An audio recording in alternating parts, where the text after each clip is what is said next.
Hello everybody, so today's dish is going to be curry goat. Ingredients needed are going to be your goat. So yesterday, about 24 hours ago, I have about 3 pounds of goat here. I washed it, cleaned it, and then I marinated it overnight. I will post the ingredients of how and what I used to marinate the goat in the description box. You're also going to need some scallion. I have 2 sprigs here, a couple leaves of shadow beni, a scotch bonnet pepper or any kind of hot pepper that you have. I have 4 cloves of garlic, 1/2 of a small onion, and 4 pimento peppers. Also going to need some salt, black pepper. I have oil here. I'm just using vegetable oil today. You're going to need some curry powder. So I have 2 curry powders here. I'm going to be using Chief's hot and spicy duck and goat curry powder, as well as Chief's ordinary curry powder. Okay, in this bag here I have some cumin seeds. You're also going to need some ground roasted geera and Amchar masala. Let's get started. Alright, so all my ingredients are cut up now. The only thing that I did not cut up was the scotch bonnet pepper.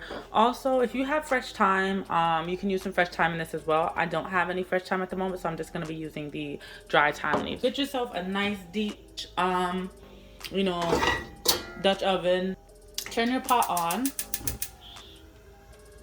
Okay, allow your pot to get hot and add your oil. So I just added my oil into the pot. So I don't have a measurement for this, but you are going to take your cumin seeds and you're going to toss a few into the oil, and you're going to allow them to fry up until they get a nice dark brown. Right, and be careful because they do pop. All right, now I'm going to go in with my aromatics. We're going to just toss that in.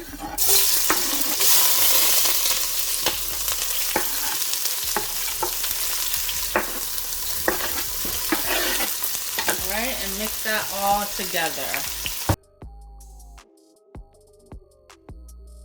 All right, I'm gonna let this fry up for like about a minute, and then we're gonna go in with our curries. So I let this go for a minute and a half. What we're gonna do now is we're gonna make our curry sauce. So I'm gonna go in first with my regular Chief powder, some of that duck and goat curry. You're gonna go in with that ground roasted geera. Okay, and some of that Amchar masala. Mix that in.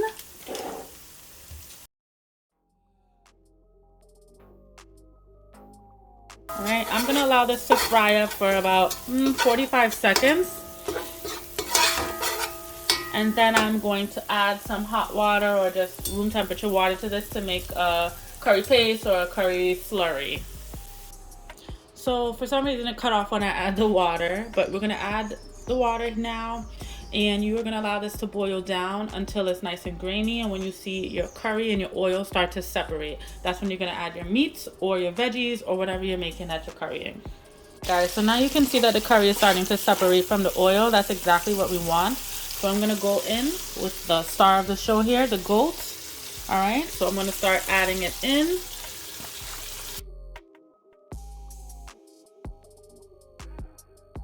I'm trying to reserve some of the liquid from the marinade. Some of it escaped into the pot, but that's okay.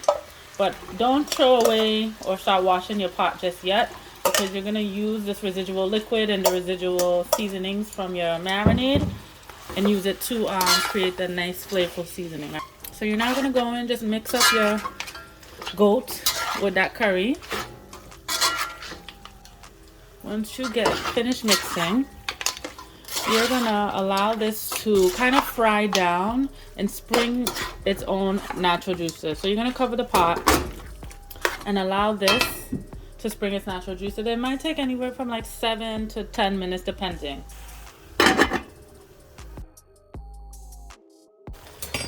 As you can see, the goat has sprung its natural juices. So now you're just going to allow your goat to cook with the lid off or with your cover off, and allow that liquid to get absorbed into your goat.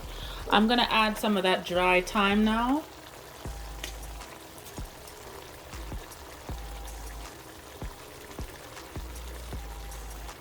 Okay, and I'm just gonna allow this to cook until there's no more liquid in the pot. As you can see, the liquid is now starting to dry out. There's pretty much none left, and that's what I'm going for. So what I did was, while this was drying down, I started to boil some hot water to put in that bowl that I was marinating the goat in overnight. So all that residual flavoring from that bowl, you guys can see, is now in my bowl here, and I am going to add this into this pot in about maybe 1 minute, because I do see some liquid here. I want to dry down a little bit more. I'm using hot water because it just allows for a faster cooking process for the goat. The goat takes a very long time to cook, and I'm not using a pressure cooker, as you can see.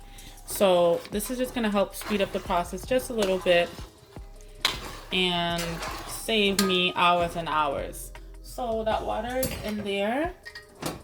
I'm going to toss in my scotch bonnet pepper, and I'm going to allow this to come up to a boil. All right.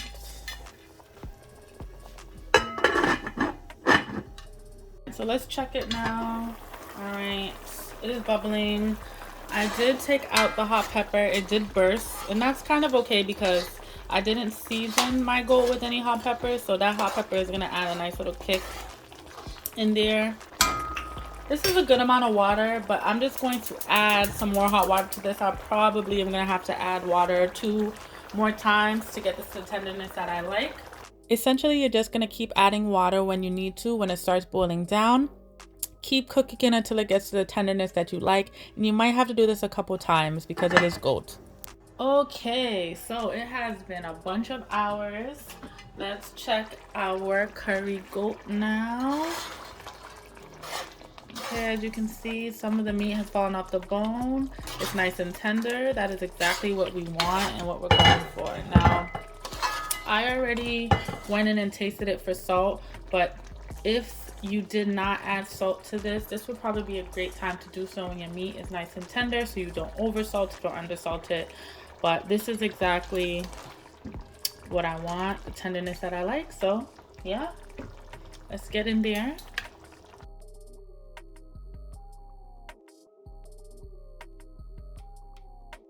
We're ready to eat. I'm hungry, so bye.